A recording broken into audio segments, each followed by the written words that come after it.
निश्चय कि क्या उनका हाल हुआ हमारे आपके सामने है। कोई ज़्यादा दूर हमको जाने की जरूरत नहीं। किस हिसाब से व्यवस्था को तैयार करना है इस संस्था बखूबी जानती है, और किस हिसाब से कोई ज़्यादा ऊंच नीच करे उसके लिए क्या उनके तरीके हैं। वो सब संस्था ने 60 साल 70 साल संस्था को हो गए, गुरु महाराज को 60 साल, आगे हुजूर महाराज जी को 12-15 साल।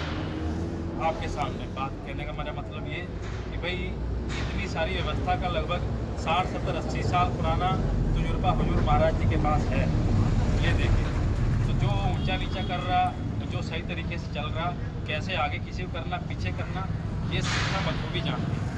और आप हमसे मान लो चालाकी कर लो, किसी से चालाकी कर भी लोगे तो आगे संस्था बैठी है देख रही है, वहाँ नज़र में आ जाओगे, और वहाँ से भी निकल जाओगे तो मालिक देख रहा है, वहाँ नज़र में आ जाओगे। तो बचने का कोई तरीका आपके हमारे पास नहीं है यदि हम गलत करें।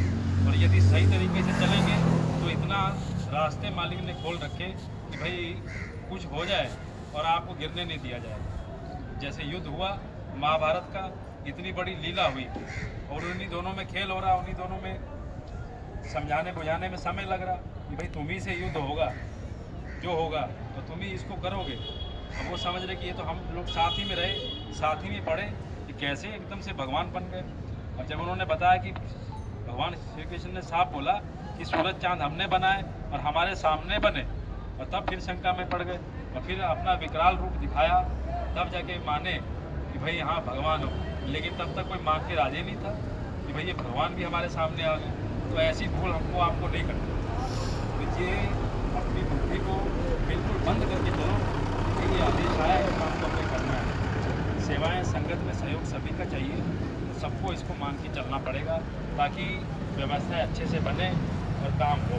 क्योंकि देखो ज़्यादा बुद्धि लगाने का काम हमारा भी नहीं है, हमको केवल इतना मालूम है भंडारा आ गया तो उसमें अच्छे से काम करना है, सेवाएं करनी है और उस काम को सफलता से संपन्न कराना है ताकि सबका सहयोग हो जाए, तो सबका कर्म करना खत्म हो जाए, आने वाली बीमारी तकलीफों से हम आप बच जाए, कोई समस्या हम आपको ना हो। नहीं तो गुरु महाराज की बात देखिए, आपको कितना यदि वो चाहें तो उनके पास हजारों मौके हैं कि आपको कभी जाने ना दिए जाए, लेकिन बराबर से आपको लेके बड़ी विनम्रता से दया से लेके गुरु महाराज हमको आपको साथ लेके चलते। तो ये हमारा आपका फर्ज बनता कि जब जिम्मेदारियाँ मिले, आदेश मिले, तो उतना केवल समझ के बात करके चलना ताकि कोई व्यवस्था में बिगड़ ना पड़े और बड़ी सरलता से सब काम हो। तो जितना अच्छा लगेगा मानेंगे, और नहीं मानेंगे तब आगे देखने के लिए, क्योंकि हमको तो काम करना है और हमको करना है, आपको करना है, और गुरु महाराज काम अपने आप उसी में हो जाएगा। और गुरु महाराज का काम कुछ नहीं है, काम इस सेवक केवल हमारा है, इसी में हमारा आपका कर्म कर्जा खत्म हो जाएगा। और ये तकलीफ़ें बीमारी, क्योंकि जिससे काम लेना है उसकी मौत को भी टाल देना गुरु महाराज का काम कि भाई आज मृत्यु है। क्योंकि यही दृष्टांत उस समय 1300 उनका सावन जी के समय का आता, उस समय पुराने समय की बात, घोड़े पे जाके प्रचार, वैसे यात्राएं निकाल के प्रचार होता था, बाकी सब पैदल। और गुरु महाराज उस समय घोड़े पे चलते थे। कहने का मतलब कोई व्यवस्था नहीं थी, कांटों से निकल के प्रचार अपना करते थे। कोई सेवादार थे, सांप ने काट लिया उनको, या उनकी प्रचार में मौत हो गई। तो जब मौत हो गई, बात गुरु महाराज तक पहुंची, तो सब लोग आए, इकट्ठे हुए कि भाई क्या हो गया।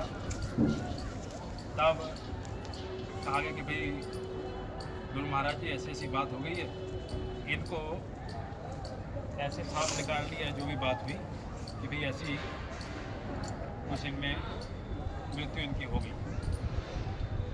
अब ये गुरु महाराज ने बोला, अरे नहीं, क्या ऐसा करो, कोई पेड़ की पत्ती लेके जरा उसको ऐसे उनके वहाँ पे पैर पे या जहाँ पे भी है कहीं, वहीं पे अपना उसको रगड़ दो। अब सब हैरान हो गए कि क्या आदेश मिल रहा है, लेकिन यहाँ कहाँ पेड़ पत्ती ढूंढी जाए जब बिल्कुल रेगिस्तान में। लेकिन आदेश हुआ तो ढूंढ ढांढ के कहीं से उस काम को किया गया। और जब किया गया तो उनकी आँख खुल गई और होश में आ गया।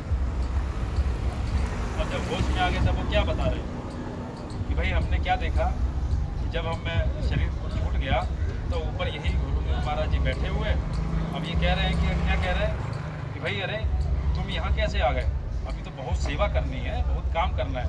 और उसके बाद दोबारा नीचे।